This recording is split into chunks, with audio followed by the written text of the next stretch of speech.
लेकिन अल्लाह ने इनको क्या बनाया? सबसे आला बनाया और तमाम नबियों का सरदार बनाया और तमाम नबियों का इमाम बनाया। और इस नबी की उम्मत को अल्लाह ने तमाम नबियों की उम्मत का इमाम बनाया।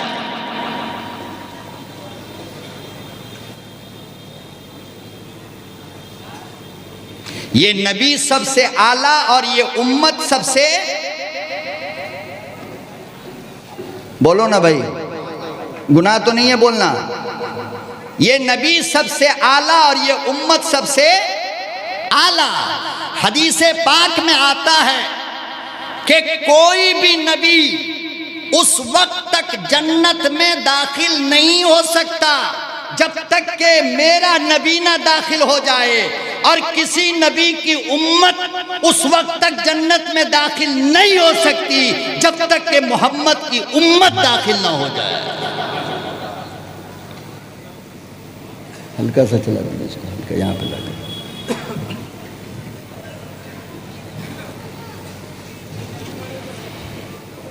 सबसे आला नबी किसका नबी? हमारा। देखो, बहुत गौर से आप मेरी बात सुनेंगे तो मुकम्मल समझ में आ जाएगी। अगर थोड़ा भी आपने गुटखा, पान, बीड़ी, सिगरेट और चाय की तरफ अपना दिमाग लेकर गए तो बात आपकी समझ में नहीं आ सकती है।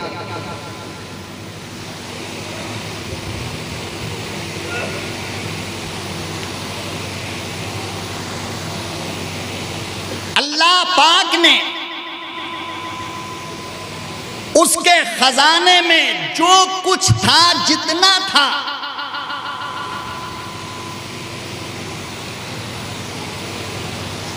उसमें से तमाम नबियों को दिया। मिसाल के तौर पर अल्लाह के पास अखलाक थे तो हजरत आदम से लेकर ईसा तक को थोड़ा दिया और बाकी अपने पास,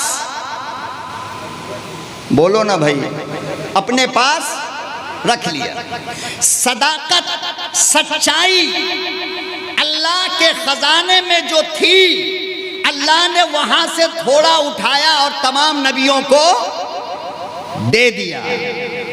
हुस्न यानी के जमाल, खूबसूरती अल्लाह के यहां जितनी थी उसमें से थोड़ा उठाया और तमाम नबियों को दे दिया।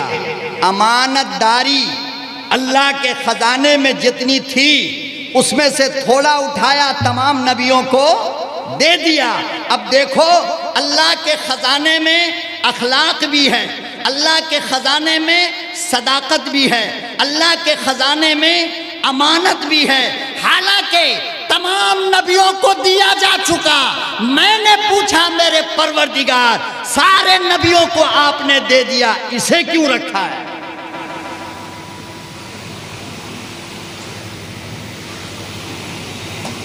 आखिर में हमारा और आपका नबी आया और अल्लाह ने खजाने का मुंह खोल कर नबी पे डाल दिया। अरे बोलो ना, नबी पर डाल दिया। अब अल्लाह के पास उसमें से कुछ भी नहीं। अल्लाह ने अपने खजाने को खाली करके जनाबे रसूलुल्लाह सल्लल्लाहु अलैहि वसल्लम को दे दिया। इसीलिए मैं कहता हूं कि मेरे नबी से ज्यादा अखलाक वाला दुनिया में न कोई आया, न कयामत तक आ सकता है। मेरे नबी से ज्यादा सच बोलने वाला न पहले आया न कयामत तक। मेरे नबी से ज्यादा अमानतदार न पहले कोई आया न कयामत तक आ सकता है। हदीस की किताब में आता है कि जब आप सल्लल्लाहु अलैहि वसल्लम का आखिर वक्त हुआ, जब आप मरजुल वफात में मुब्तला हो गए, आखिरी वक्त आया, तो अल्हम्दुलिल्लाह आप सब जानते हैं कि मेरे नबी की वफात किस हालत में हुई है? बुखार की हालत में। किसमें? 11 दिन आप बुखार में रहे। कितने दिन? हाँ, इसलिए अगर बुखार आए तो घबराया मत करो। इसलिए कि आका सल्लल्लाहु अलैहि वसल्लम ने फरमाया कि बुखार इंसान के गुनाहों को ऐसे जला देती है जैसे कि आग लकड़ी को जलाती है।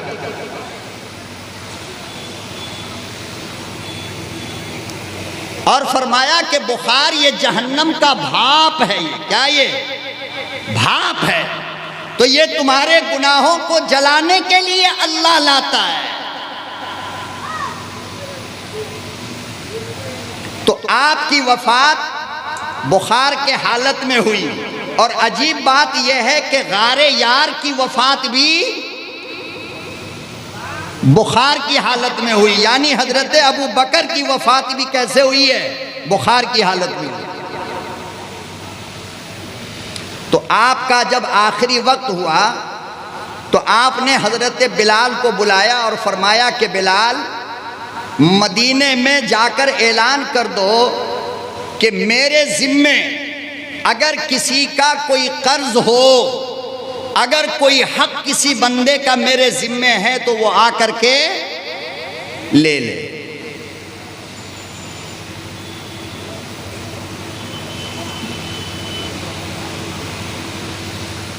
मेरे आका क्यों?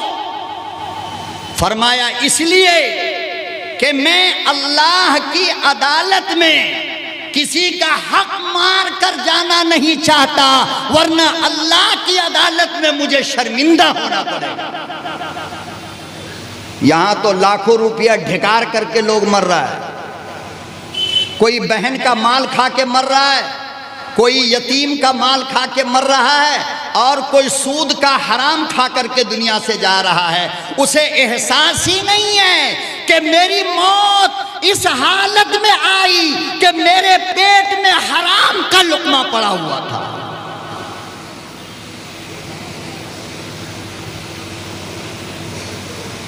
और सूद क्या है पता है आपको? बैहकी के अंदर जो हदीस की किताब है उसमें लिखा है कि 1 पैसा सूद का खाना, कितना? शर्माओ मत बोलो, कितना?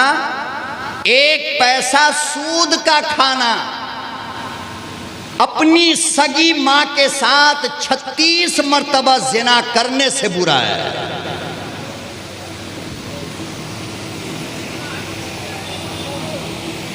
कितनी मर्तबा भाई? 36 मर्तबा।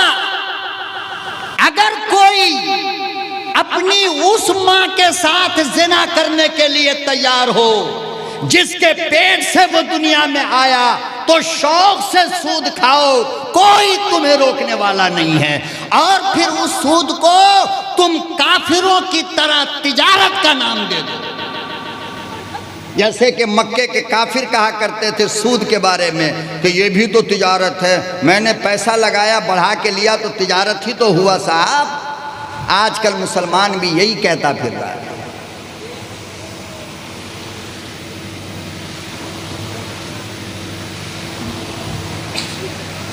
अल्लाह अकबर ओ कबीरा। कुरान करीम उठाओ, उलमा से पूछो। अल्लाह पाक ने सराहत के साथ सूद को हराम कर दिया। फरमाया व अहल्लल्लाहुल बैआ व हर्रमर रिबा। अल्लाह पाक ने तिजारत को हलाल किया, सूद को हराम फरमाया।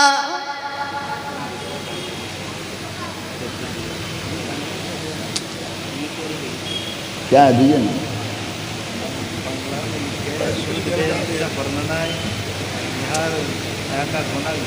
का विवरण क्या है ये बताने के लिए बोल क्या है भाई? जितनी पर्ची वर्ची लानी हो एक ही बार दे दो यार। बीच में जो है ना ये कोई मतलब किस्सा कहानी नहीं चल रहा है।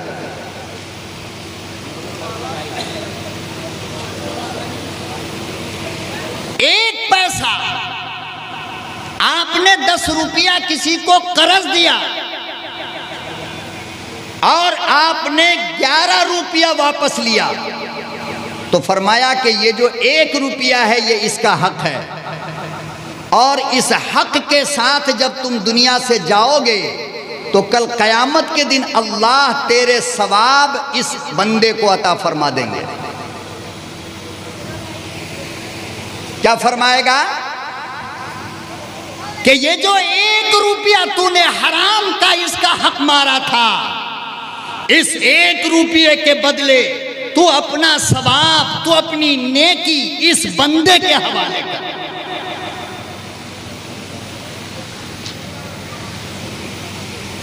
और याद रखो, सूद खाने वाले की नस्ल में, उसकी औलाद में, मैं दावे के साथ कहता हूं, ना कोई आलिम पैदा होगा, ना हाफिज पैदा होगा, ना कारी पैदा होगा, ना वली पैदा होगा, ना कोई इंसान जैसा इंसान पैदा हो सकता है। यह हराम माल की नहुसत है।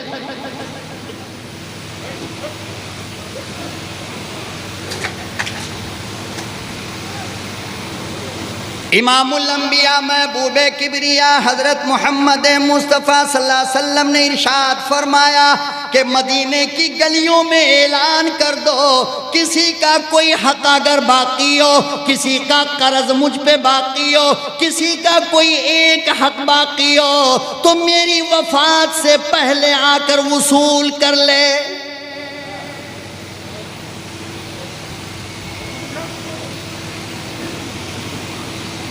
अल्लाहु अकबर व कबीरा। मदीने की गलियों में बिलाल ने आवाज़ लगाई, मदीने के सड़कों पे आवाज़ लगाई। सहाबा इकराम भागे भागे मस्जिद नबवी में आने लगे। सारी मस्जिद भर गई, सारे सहाबा रो रो कर परेशान हो गए। ऐसा लगता है मेरा महबूब दुनिया से चला जाएगा।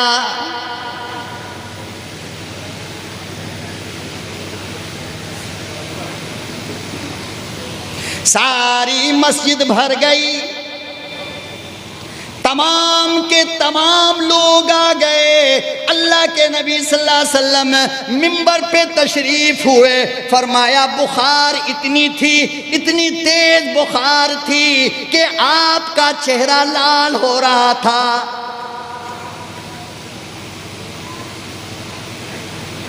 हम लोग कुछ समझते ही नहीं किसी के हक को। अरे आका सल्लल्लाहु अलैहि वसल्लम ने तो कर्ज वाले के जनाजे की नमाज पढ़ाने से मना किया है, जब तक कि उसका कोई वली खड़ा होकर ये ना कह दे कि मैं अपने बाप का कर्जा अदा करूंगा। बेटा खड़ा होकर कहे, बेटा की मैयत है तो बाप खड़ा होकर के कहे कि मेरे बेटे पर अगर किसी का कर्ज है तो आइए मैं अपने बच्चे के कर्ज को अदा करूंगा। फरमाया कि कर्ज लेकर जो मरे, और कर्ज सिर्फ ये नहीं होता है मेरे भाई कि आपने रुपया हमसे लिया और आप मर गए, खाली ये कर्ज नहीं है, बल्कि आपने किसी को नाहक एक थप्पड़ मारा, ये भी कर्ज है। क्या ये? आपने किसी को गाली नाहक दिया, ये भी कर्ज है। आपने किसी की गीबत किया, ये भी कर्ज है। आपने किसी की शिकायत की, ये भी कर्ज है। फरमाया कि ऐसे कर्ज वालों की जनाजे की नमाज मत पढ़ो।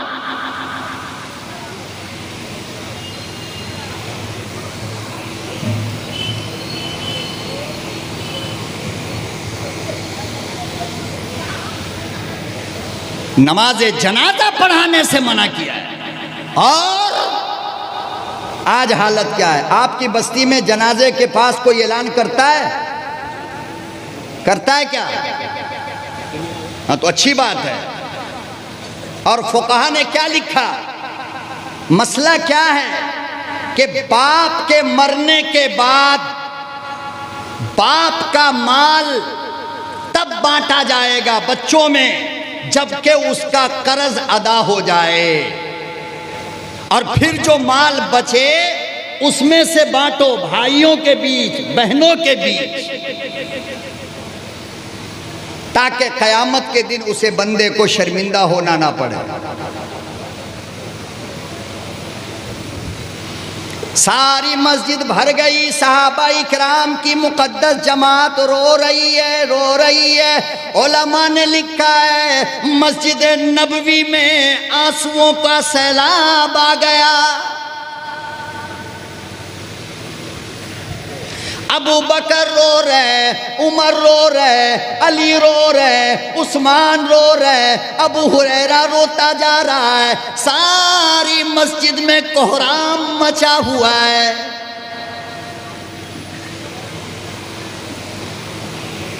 अल्लाह के नबी सल्लल्लाहु अलैहि वसल्लम ने फरमाया कि भाइयों, आप में से किसी का कोई हक मेरे जिम्मे है तो आप ले लो आकर के।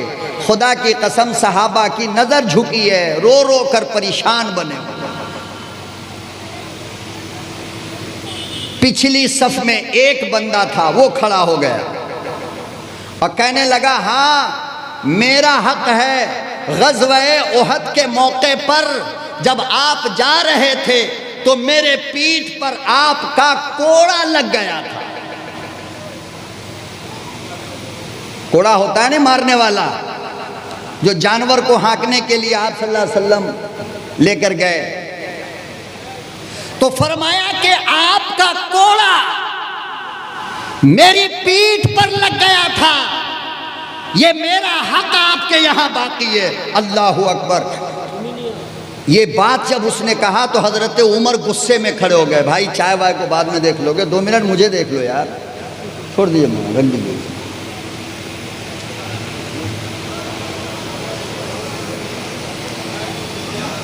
देखो भाई, स्टेज पे अल्लाह के वास्ते आप इसके बाद कोई मत आओ, ठीक है ना? बिल्कुल नहीं।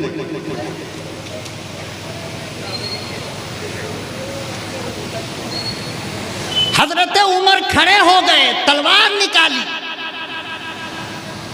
और कहा कि तेरी इतनी हिम्मत कि मेरा महबूब दुनिया से जा रहा है और तू अपना हक वसूलने के लिए खड़ा हो गया, मेरी तलवार तेरी गर्दन उड़ा देगी। आप सल्लल्लाहु अलैहि वसल्लम ने बैठा दिया, कहा नहीं नहीं बैठो, मैं इसका हक लेकर अल्लाह के यहां जाना नहीं चाहता।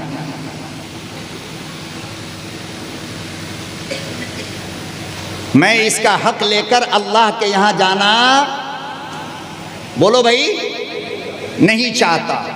फरमाया कि आओ, करीब आया। अल्लाह अकबर। सहाबा की हालत ख़राब हो रही है, पता नहीं क्या करेगा ये, इसलिए कि नबी के ज़माने में मार का बदला मार था, कत्ल का बदला कत्ल था।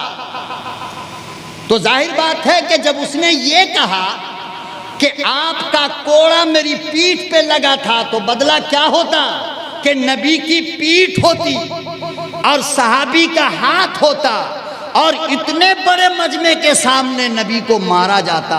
ये कैसे कोई बर्दाश्त कर सकता है? अल्लाह के नबी सल्लल्लाहु अलैहि वसल्लम ने फिर भी बुलाया, कहा कि आ जाओ भाई। आज हालत क्या है? लीडर का बेटा, डीलर का बेटा, नेता का बेटा, काउंसलर का बेटा, चेयरमैन का बेटा, मुखिया का बेटा, लाखपति का बेटा, करोड़पति का बेटा, पूरी बस्ती में जिस पर चाहे जुल्म करे, किसी की क्या हिम्मत की जबान खोल ले। गरीब का बेटा अगर भूख से रोड पर गिर जाए तो गाड़ी चला देते हो कि शराब पीकर सोया था, और माल वालों का बच्चा पीकर सो जाए तो क्या कहते हो? ओहो बच्चा गिर गया। शर्म करो। इतना बेईमान मुसलमान नहीं हो सकता। माल वाले की बेटी अगर ज़िना कर ले तो आवाज घर के बाहर नहीं आती। गरीब की बेटी से अगर ये गलती हो जाए तो गांव का पंच मिलकर के उसको सजा देता है। शर्म करो, हया करो, अपने अंदर इंसाफ पैदा करो अपने अंदर।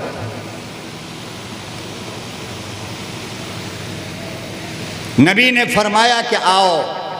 आए है, चलता हुआ चला आया, पीठ के पीछे आकर खड़ा हो गया। सहाबा की सांस रुक गई। अल्लाह अकबर, क्या होने वाला है?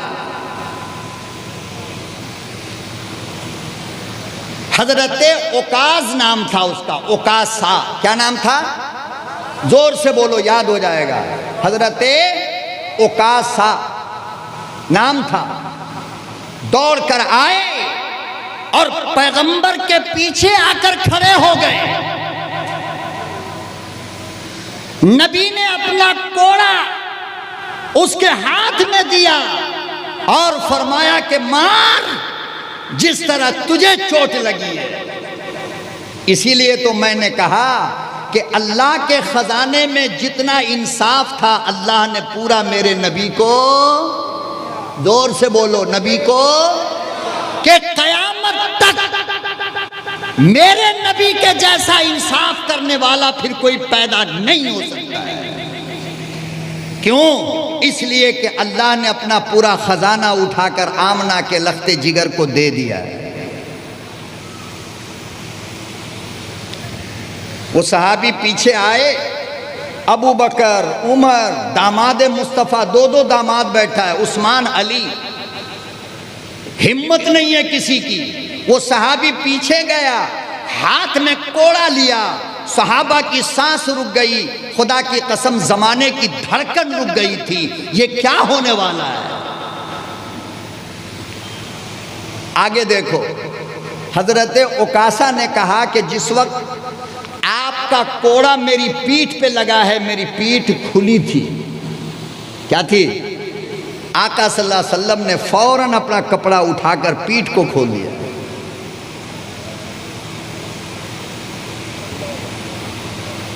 इंसाफ तो तभी पूरा होगा ना जैसे को तैसा, वरना इंसाफ होगा? बोलो भाई, इंसाफ होगा? नहीं होगा। अल्लाह अकबर ओ कबीरा, पीठ भी खुल गई, सहाबा भी खड़ा है, हाथ में कोड़ा लिए हुआ, कोड़ा को जमीन पर जोर से फेंका और दौड़ कर आया, इमामुल अंबिया के पीठ को बोसा लिया और कहने लगा, काली कमली वाले, पूरी जिंदगी की ये एक तमन्ना थी कि तेरे महरे नबूवत को चूम लूं।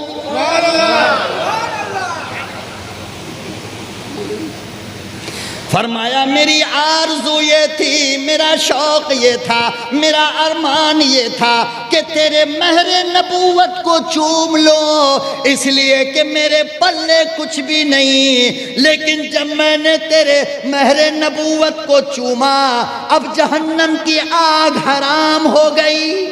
सुभान अल्लाह।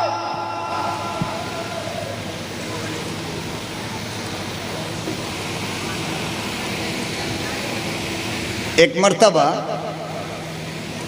मिदनापुर के गांव की किसी औरत ने, यानी मदीने की किसी गरीब औरत ने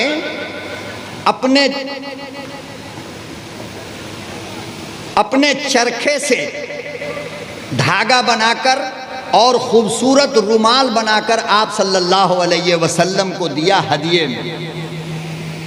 पहले चरखा चलता था ना अपने इलाके में, हर तरफ चलता था, लोग खादी का कपड़ा बनाते थे, चादर वगैरह बनाते थे। देखो, मैं 1 मिनट के लिए भी अगर आप मेरी तरफ से इधर उधर चले गए ना, बहुत चीज़ें छूट जाएगी आपकी। इसलिए खुदा के वास्ते मुझे आधा घंटा ही सुनो, लेकिन आप मुझे देखते रहो, मैं आपको देखता रहो।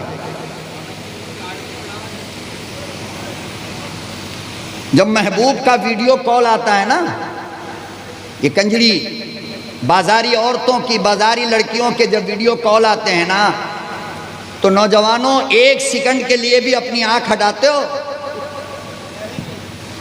अरे झूठ मत बोलना, सच बोलो, हटाते हो? तो तुम्हारे महबूब से हम खराब हैं क्या? तो मुझे देख लो थोड़ी देर।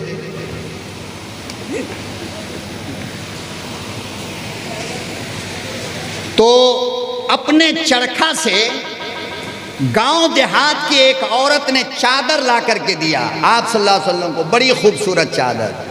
और चादर देने के बाद उसने कहा, मेरे महबूब, मेरी तमन्ना, मेरा शौक़ ये है कि आप जुमे के दिन इसको अपने सर पे बांध करके नमाज जुमा पढ़ा देना।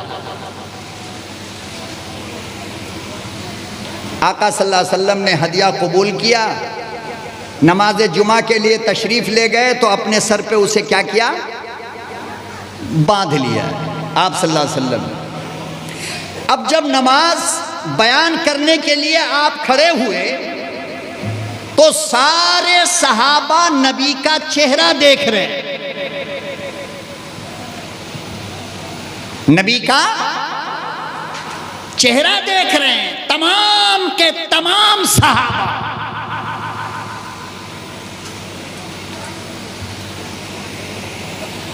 एक सहाबी जो पीछे बैठा है वो नबी का चेहरा नहीं देख रहा है, बल्कि ये देख रहा था।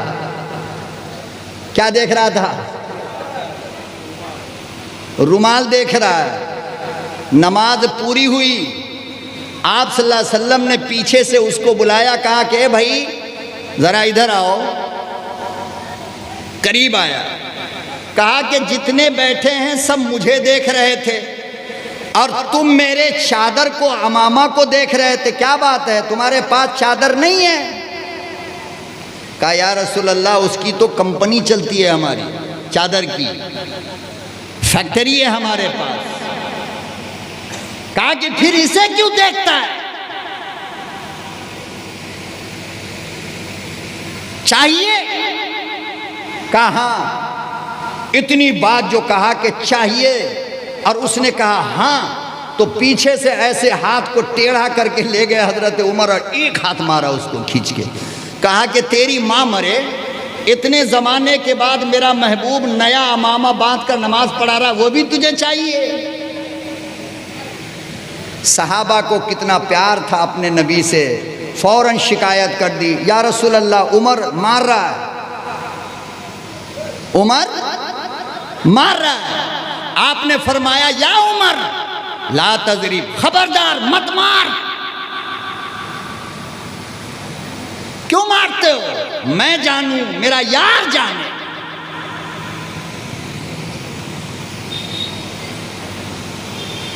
अल्लाह के नबी सल्लल्लाहु अलैहि वसल्लम ने वो चादर उतारी और उसके हवाले कर दिया। फिर आपने पूछा कि अच्छा अब तो बता कि जब तेरे पास चादर की फैक्ट्री है, चादर की कंपनी है, तो मेरी चादर पे तेरा दिल क्यों आया?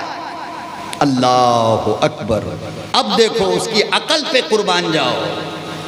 कहने लगा इमामुल अंबिया, चादर की कमी नहीं, माल की कमी नहीं, दौलत की कमी कोई नहीं, मगर आपने एक मर्तबा तकरीर में कहा था, आपने एक मर्तबा बयान में कहा था कि जो कपड़ा मेरे बदन को लग जाए जहन्नम की आग उस पे हराम होती है। मैंने ये चादर ले लिया, जब मेरी मौत का वक़्त करीब आएगा मैं अपनी बीवी से कहूँगा मुझे कफन ना देना, इसी चादर में दफन करना।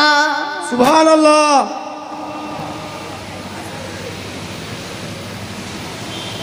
मेरे आका मेरी नमाज की गारंटी नहीं, मेरी इबादत की कोई गारंटी नहीं, मैं जहन्नम से बचूं या ना बचूं, मगर चादर की गारंटी है, जहन्नम की आग इसको छू नहीं सकती। बेशक।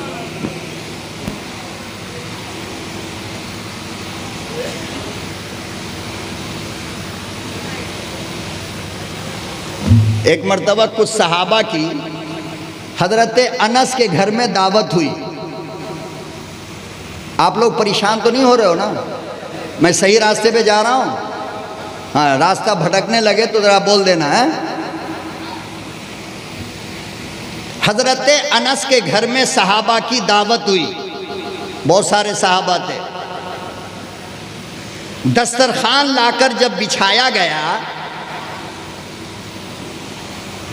भाई देखो जो कुर्सी खाली है ना, पीछे वाले उस कुर्सी पे आकर के बैठ जाइए, ये अच्छा नहीं लग रहा है। मेरी बात मान लो आप हजरत, आ जाओ आ जाओ भाई, आ जाओ, सब आ जाओ, नींद भी भाग जाएगी, आ जाओ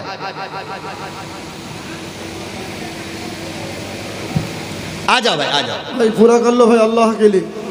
दुरूद शरीफ पढ़ते रहो और सामने आते रहो। अभी तो बयान शुरू ही नहीं हुआ है भाई, अभी आप परेशान हो जाओगे। आ जाओ, देखो ये सामने खाली, इधर भी खाली है बेटा, यहाँ आके बैठ जाओ। बल्कि स्टेज पे भी बहुत कुर्सी खाली है, यहाँ भी आके बैठ सकते हैं आप लोग।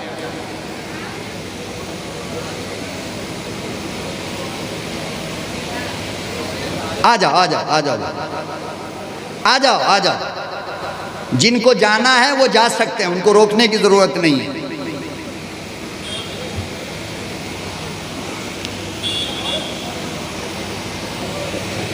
आ जाइए आ जाइए। बहुत कीमती बात मैं सुनाना चाहता हूँ आपको, इसलिए कि आप हजरात साल में एक ही बार याद करते हो ना, इसलिए सारी बात आज आपको सुना कर जाना चाहता हूँ।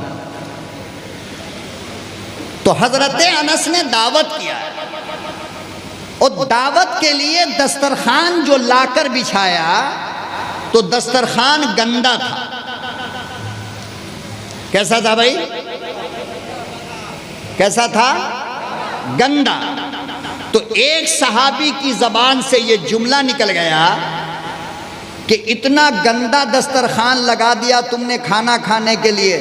हजरत अनस ने जल्दी से उस दस्तरखान को उठाया और जिस तंदूर में, तंदूर मालूम ना, रोटी जो बनती है,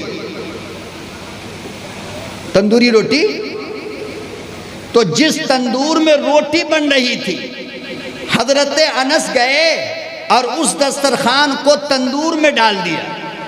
थोड़ी देर के बाद जब निकाला तो दस्तरखान बिल्कुल साफ है। हमारा होता तो क्या होता? अरे बोलो, हमारा होता तो? इसलिए कि हम लोग सुबह से शाम तक बगैर जलाए जलते रहते हैं। कोई नई गाड़ी ले लिया तो जल गए, कोई अच्छा मकान बना लिया तो जल गए, किसी के घर में बेटा पैदा हो गया तो जल गए, किसी ने बकरे का गोश्त 2-4 किलो ले लिया थैले में तो जल गए, किसी ने अच्छा कपड़ा पहन लिया पड़ोस में तो जल गए। तो हम लोग को तो जलने की प्रैक्टिस है। बात सही है? सही है नहीं है? किसी के खेत में ज्यादा धान हो गया और किसी के बाजू में नहीं हुआ तो जल गया। ये जलने वाली बीमारी छोड़ दो, इसलिए कि तुम्हारे जलने से उसका नुकसान कुछ नहीं होगा। तुम दिमाग के बीमार पड़ जाओगे, पागल हो जाओगे जल जल के।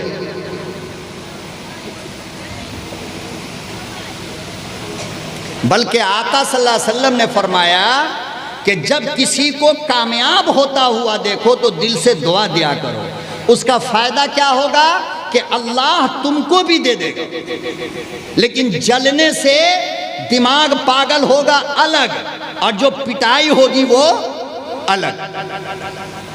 इसलिए जला मत करो, ठीक है ना? हाँ, ये हसद, जलन, बोझ, कीना, रियाकारी, ये सब दिल की बीमारी है, समझ रहे हैं ना? हाँ, इन चीजों से भी हार्ट अटैक होता है, याद रखना।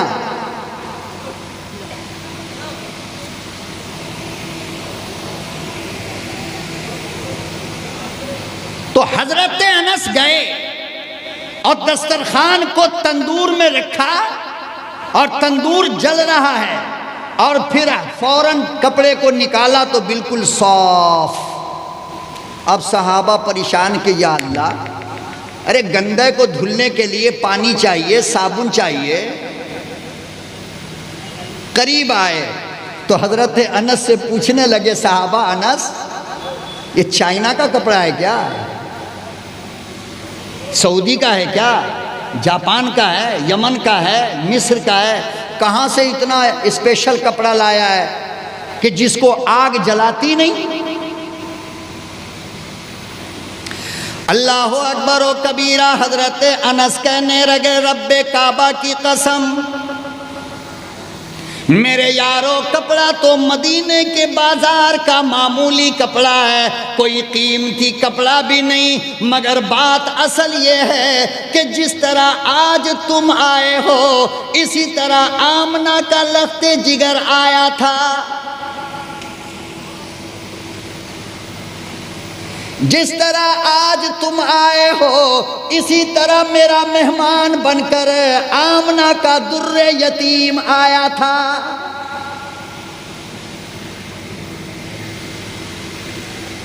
जिस तरह आज तुम आए हो इसी तरह मेरा मेहमान बनकर हजरत अली का ससुर आया था, हसनैन करीमैन का नाना आया था।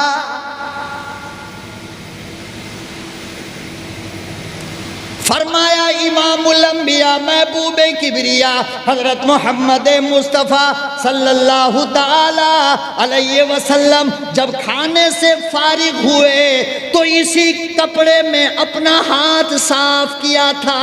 वो दिन है, आज का दिन है।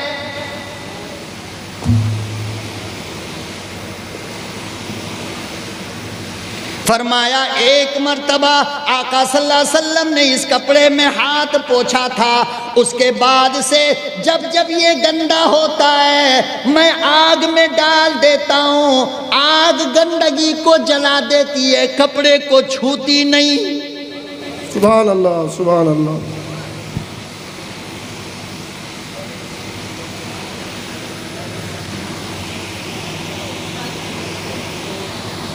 जिसको मेरे नबी ने छू दिया उसको आग।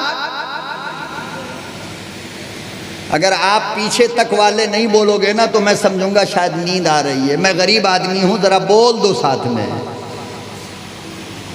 जिसको नबी छू दे उसको आग नहीं जला सकती। बोलो ना, आग नहीं। और इस सीने में जो कुरान को रख ले उस सीने को आग जला नहीं सकती।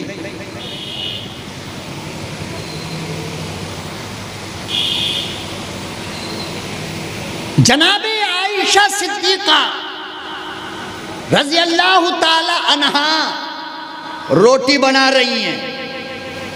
आका सल्लल्लाहु अलैहि वसल्लम पहुंच गए। फरमाया कि आयशा एक रोटी मैं भी बना दूं। आका सल्लल्लाहु अलैहि वसल्लम ने फरमाया एक रोटी मैं भी। देखो किससे कह रहे हैं, बोलो ना, किससे कह रहे हैं? नहीं बोलिएगा। अपनी बीवी से। वो पहले से रोटी बना रही है।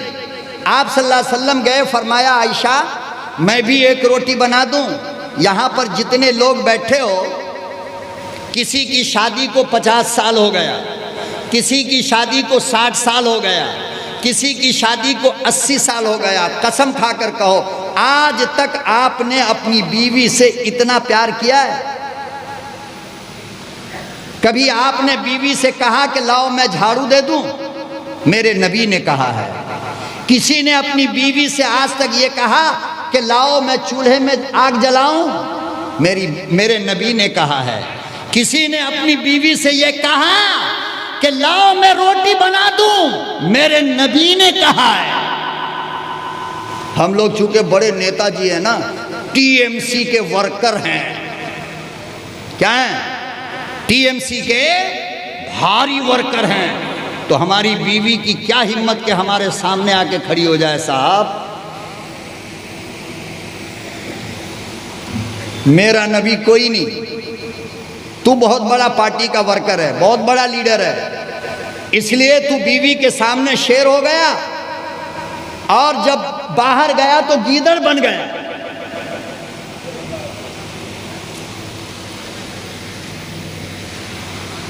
हजरत आयशा फरमाती हैं कि मेरे नबी का जूता जब टूट जाता तो फरमाते कि मैं खड़ी रहती और खुदा की कसम अपने हाथ से जूते को सिला करते थे। आका सल्लल्लाहु अलैहि वसल्लम। और ये कौन सा हाथ है ये जानते हो ना? जो यहाँ पे खड़ा होकर आसमान पर इशारा करे तो चांद का जिगर फट जाता है। जो सूखे हुए कुएं में उंगली डाल दे तो पानी उबल आता है। तो फरमाया कि आयशा मैं रोटी बना दूं? अच्छा, कभी कभी आप सल्लल्लाहु अलैहि वसल्लम हजरत आयशा के साथ दौड़ का मुकाबला भी करते थे। आपको मालूम है ये बात? सच्ची बात बोलो, मालूम है? नहीं। दौड़ का मुकाबला। पता चला कि अपनी बीवी के साथ दौड़ना, मुकाबला करना, ये भी मेरे नबी जनाब रसूलुल्लाह सल्लल्लाहु अलैहि वसल्लम की सुन्नत है। अब दुनिया का कोई मुफ्ती तुम्हें मना नहीं कर सकता है।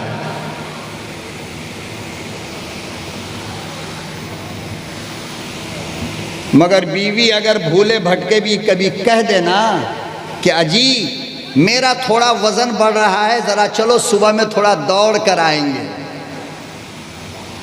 इतनी मार पड़ेगी कि अल्लाह ही खैर करे। बदतमीज है, बेहूदी है, नालायक है, कमबख्त है, मैं तेरा शौहर हूं, मैं लेके जाऊं साथ। और वही पड़ोस की कोई बीवी अगर कह दे कि आपके साथ थोड़ा दौड़ने का मूड हो रहा है, तो यूं आस्तीन को खड़ा करके कहेगा बस अभी आओ जल्दी। क्यों? इसलिए कि इस कौम की हालत ये हो गई कि बीवी पड़ोसी की अच्छी लगती है और बच्चा अपना अच्छा लगता है।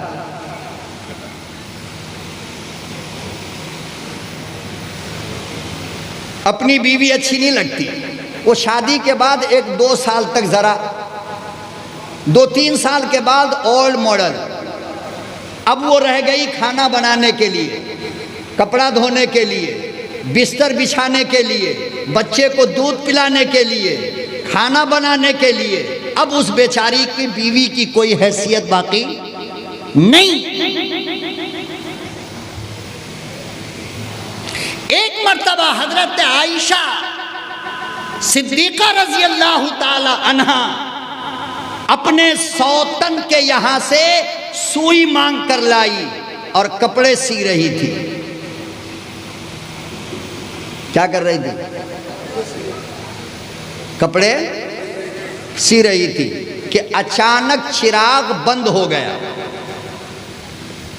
चिराग, पूरे घर में अंधेरा छा गया, सुई नीचे गिर गई। और वो सुई थी किसकी? तो बोलो ना भाई, किसकी? तो सौतन से तो ऐसी 36 का आंकड़ा रहता है। डर से हालत खराब के या अल्लाह अब सुई देंगे तो कहां से देंगे लाकर। शौबुल ईमान के अंदर ये वाकया लिखा हुआ है, जो हदीस की मुस्तनद किताब है उसमें ही लिखा है। जनाबे आयशा सिद्दीका रजी अल्लाह ताला अन्हा परेशान थी कि या अल्लाह अब सुई कहां से लाएं, करे तो क्या करे। कि अचानक दरवाजे पे दस्तक हुआ, किसी ने दरवाजा खटखटाया। अम्मा ने अंदर से पूछा कौन? जोर से, कैसे? अरे बोलो ना, या मीठी आवाज में कौन, ऐसे पूछी। कैसे आवाज लगाया? और यही अल्लाह का कुरान कहता है कि जब तुम अकेले रहो और कोई बंदा दरवाजा खटखटाए तो गुस्से के अंदाज में अंदर से बोलना कौन है, ताकि बाहर अगर कोई दिल का बीमार हो तो जरा उसकी अकल ठिकाने लग जाए कि भाई यहां काम बनने वाला नहीं है। मेरी बात समझ रहे हो आप? पक्का? कल होटल पे बदनाम तो नहीं करोगे? मौलवी को बेकार बुलाया। चाय के होटल में बहुत डेंजर मीटिंग होती है सुबह में जी, बहुत खतरनाक।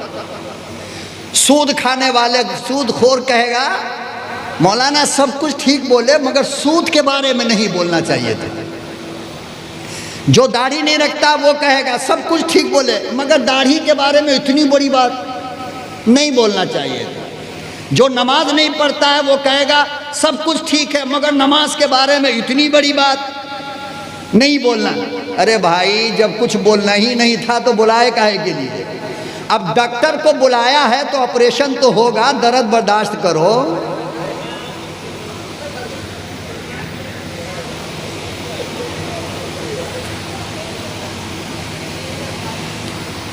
तो कानून और उसूल ये है कि जब तुम्हें कोई गैर मर्द सलाम करे, आजकल मोबाइल का ज़माना है ना, बेहुदा किस्म के लोग बिला ज़रूरत के डायल करते रहते हैं कि शायद उधर से किसी अनारकली का आवाज़ आए, हेलो।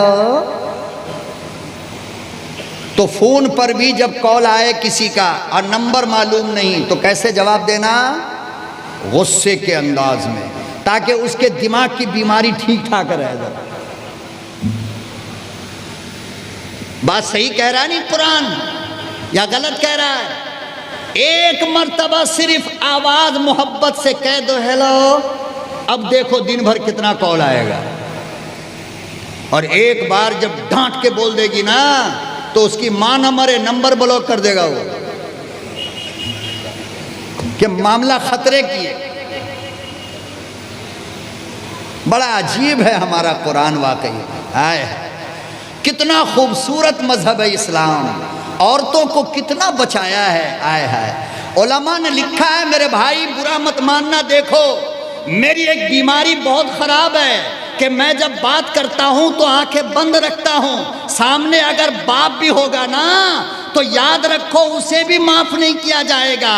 अल्लाह पाक ने सर के बाल के बारे में, औरतों के बाल के बारे में ये कानून बयान फरमाया है शरीयत में। मैं नहीं, मैं होता कौन हूं? शरीयत इस्लाम में ये कानून है कि औरतों, जब तुम्हारा बाल सर से टूट जाए तो उसकी 3 शक्ल है। कितनी? बोलो कितनी?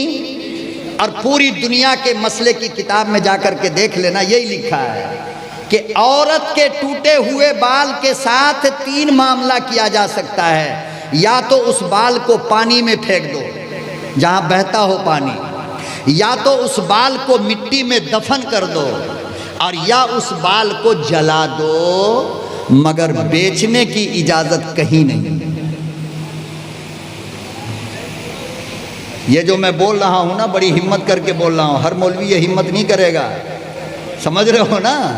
हाँ, लेकिन मुझे इस बात का अल्हम्दुलिल्लाह कोई गम नहीं, अगली बार बुलाओ या मत बुलाओ, मगर कहूंगा वही जो मैंने पढ़ा है। बाल को बेचने की इजाजत हरगिज नहीं। क्यों? इसलिए कि औरत के टूटे हुए बाल में भी खूबसूरती होती है। क्या होती है? अरे बोलो ना। हाँ, दस्तरखान पर सालन में अगर कोई बड़ा वाला बाल नजर आ जाए ना तो मुझे कुछ मत कहो, अपने दिल से पूछो कि उस बाल को देख करके तुम्हारे दिमाग में क्या क्या ख्याल आता है। इतना लंबा बाल है तो बाल वाली कैसी होगी, इतना काला बाल है तो बाल वाली। ये सब कुछ आ रहा नहीं आ रहा है? आता है ना भाई, आप लोगों को नहीं आता होगा, हम तो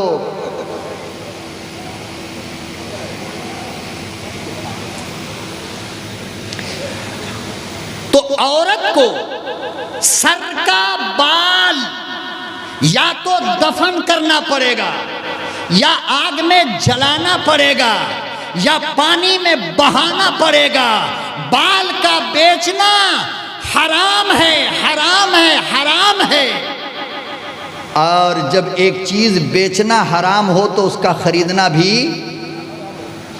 शर्माओ मत, बोल दो, बोल दो एक बार, खरीदना भी। शराब का बेचना हलाल है या हराम? खरीदना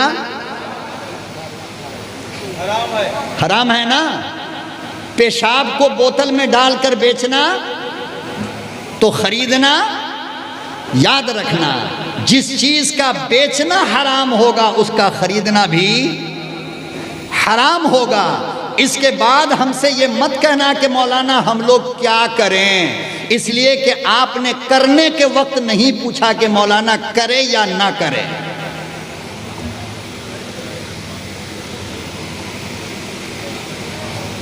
न स्याही के हैं दुश्मन, न सफेदी के हैं दोस्त। हमें आईना दिखाना है, दिखा देते।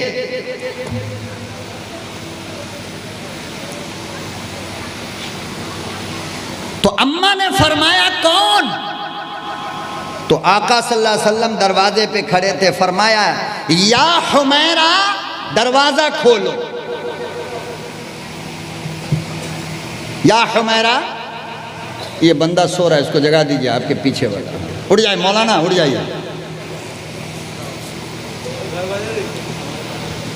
या हुमैरा, देखो मेरी एक एक बात पे गौर करना आप, खुदा का वास्ता देकर कहता हूं। नाम क्या था? अम्मा का नाम क्या है? अरे बोलो क्या नाम है? और नबी क्या कह रहे हैं? हुमैरा। नाम है आयशा और कह क्या रहे हैं? या हुमैरा, ऐ हुमैरा, मैं दरवाजा खोलो। अच्छा, कभी सिद्दीक़ अकबर ने हुमैरा कह के बुलाया? बोलो। 1,24,000 सहाबा में से किसी ने हुमैरा कह के बुलाया? हदीस की किसी किताब में हुमैरा करके रिवायत आपको मिली? नहीं मिली। मगर नबी क्या कह रहे हैं? हुमैरा। क्यों? क्यों? नबी की उम्मत हो तो जानना ज़रूरी है ना, ताकि आप भी अमल कर लो और सुन्नत का सवाब मिल जाए। नबी ने आयशा नहीं बल्कि हुमैरा कहा। पता ये चला कि अपनी बीवी के असल नाम से हटकर मोहब्बत का कोई अलग नाम देना, जिसको सिर्फ तुम पुकारो, ये भी नबी की सुन्नत है। तो आज से सब नाम चेंज करेगा इंशाअल्लाह। देखो अरे भाई, इसमें शर्माने की कौन सी बात है यार? मेरी बीवी, हम दूसरे की बीवी का नाम थोड़ी बदलने जा रहे हैं। नाजायज लड़कियों को, गलत औरतों को तो 1000 नाम देते हो। हर दिन के मैसेज में नया नाम रहेगा उनका। तो बीवी का कम से कम मोहब्बत में सुन्नत समझ के एक नाम रख लो। क्या मुसीबत है? नियत कर लो ना, सुन्नत का सवाब मिल जाएगा इंशाअल्लाह। हाँ, जिसकी शादी नहीं हुई ना, वो पहले कहो इंशाअल्लाह।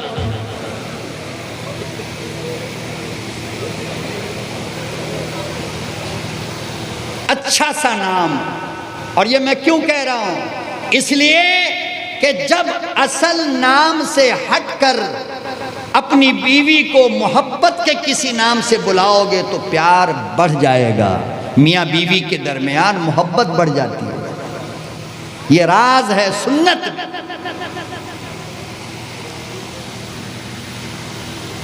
अल्लाहु अकबर व कबीरा। इमामुल अंबिया मदनी करीम सल्लल्लाहु ताला अलैहि वसल्लम अंदर तशरीफ लाए। जनाबे आयशा सिद्दीका खड़ी हो गई और कहने लगी, मेरे महबूब जरा मुस्कुराओ।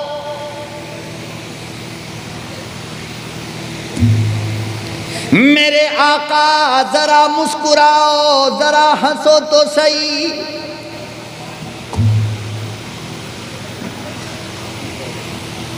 हमारी बीवी आज कह सकती है, जब हम बाजार से घर में जाएं तो हमारी बीवी को हिम्मत है जो कहे कि हंसो। मार पड़ेगी कि नहीं पड़ेगी? बाजार में व्यापार नहीं हुआ, ये कह रही है हंसो। कारोबार नहीं हुआ, ये कह रही है हंसो। पेमेंट नहीं मिला, ये कह रही है हंसो। माल नहीं गया, ये कह रही है हंसो। अरे बाबा, तेरे बाजार से तेरी बीवी को मतलब क्या है? बाजार से बीवी को मतलब, बाजार की कहानी तू मकान के बाहर छोड़ के अंदर आ। इसलिए कि मकान प्यार के लिए होता है, मोहब्बत के लिए होता है, लड़ाई दंगे फसाद के लिए नहीं होता है।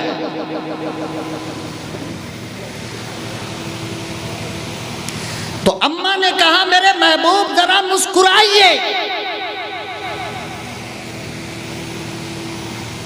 क्या बात है भाई? अचानक क्यों कह रही हैं मुस्कुराने के लिए? अब सुनो, सुई गुम हो गई थी ना, घर अंधेरा था ना। और हदीस में आता है, देखो गौर से मेरी तरफ देखो जरा, 2 मिनट देख लो भाई।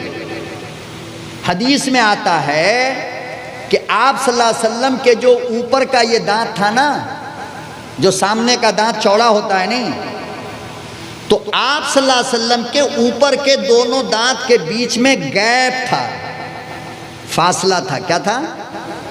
बहुत सारे लोगों के रहते हैं सामने वाली दांत के। और पुराने ज़माने के लोग कहते हैं, कुरान हदीस की बात तो नहीं है, पुराने ज़माने के लोग कहते हैं कि जिसके ऊपर के दांत के बीच में फासला हो वो पैसे वाला बहुत होता है। अब कहाँ तक सही है भाई हम नहीं जानते हैं, पुराने लोग कहते हैं। तो नबी के दोनों दांत के बीच में गैप था। अम्मा क्या कह रही हैं, मेरे आका मुस्कुराइए।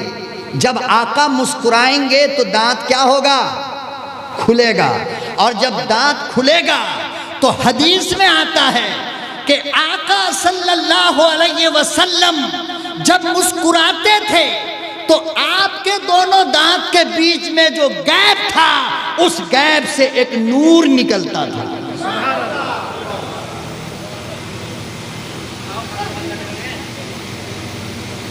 तो अम्मा क्या कह रही हैं, जरा मुस्कुराइए। मतलब क्या, मेरे महबूब जब आप मुस्कुराओगे तो आपके चेहरे से जो नूर निकलेगा तो मेरी सुई मिल जाएगी।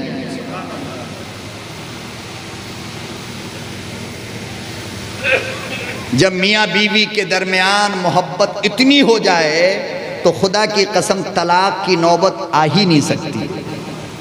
आज तलाक तलाक तलाक, इसलिए इतनी तलाक मुसलमान देने लगा कि मोदी जी को हाथ डालना पड़ा बीच में आकर के कि अब जो तलाक देगा उसकी खैरियत नहीं है। तो अम्मा रोटी बना रही थी, आप सल्लल्लाहु अलैहि वसल्लम तशरीफ़ ले गए। फरमाया कि आयशा एक रोटी मैं बना दूं? फरमाया हाँ बना दीजिए, कोई बात नहीं। तो आप सल्लल्लाहु अलैहि वसल्लम ने थोड़ा आटा उठाया और उसको बेलना से जैसी तैसी 2-3 कोना वाली बना करके और तावे पे, अरे बोलो ना, डाल दिया। अब अम्मा आग लगा रही है, लगा रही है, लगा रही है, रोटी बन ही नहीं रही है। रोटी बन ही नहीं रही है और वो लगाती जा रही है। जब बहुत देर हो गया फरमाया आयशा क्या हुआ, वो रोटी तैयार नहीं हुई? कहा कि पता नहीं क्या हुआ नहीं हुआ, अब तक तो कितनी रोटी बन गई होती। इमामुल अंबिया महबूबे किबरिया हजरत मोहम्मद मुस्तफ़ा सल्लल्लाहु ताला अलैहि वसल्लम ने इरशाद फरमाया, आयशा जिसको मेरा हाथ लग जाए उसे आग जला नहीं सकती।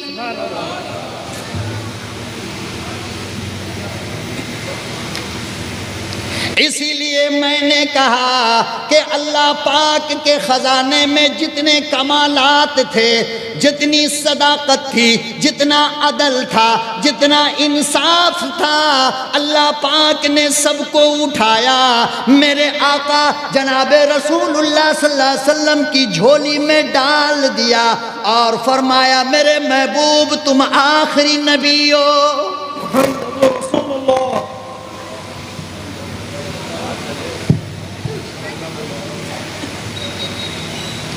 परवरदिगार आलम ने जनाबे रसूलुल्लाह को जो कुछ दिया आला दिया, कमाल दिया आला, मिजाज दिया आला, अज़वाज दिया आला, यार दिया आला, जमाल दिया आला, हुस्न दिया आला। थोड़ी सी नबी के हुस्न की झलक दे दूं? आप बताएं भाई, दे दूं? परेशान तो नहीं ना, नींद तो नहीं आ रही है? अल्हम्दुलिल्लाह। थोड़ी सी झलक नबी के सारे हुस्न को अगर मैं बयान करूं तो ऐसे जल से 1 महीना कंटिन्यू करना पड़ेगा। क्यों क्यों बोलो ना, क्यों? इसलिए कि उस जात के हुस्न को, उस जात की खूबसूरती को इंसान क्या बयान कर सकता है जिसके हुस्न को खुद अल्लाह बयान कर रहा हो। सुभान अल्लाह।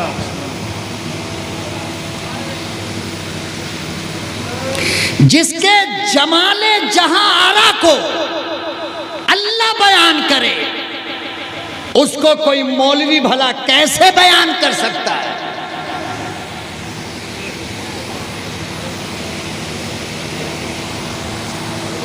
देखो, एक है चांद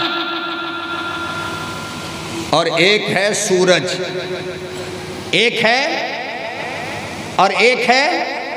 कुरान में अल्लाह ने चांद को सिराज कहा है। क्या कहा? और अल्लाह ने सूरज को सिराज कहा और चांद को मुनीर कहा। जोर से बोल दो ना, नींद भाग जाएगी। इसलिए बुला रहा हूं आपको, नहीं तो शैतान आएगा, आंख पे हाथ डाल के सुला देगा। फिर आपको जब तकरीर खत्म हो जाएगी तो कोई बाजू वाला उठाएगा, ए उठना, तकरीर हो गई। तुम कहोगे हम ख्वाब में पूरा सुन लिए।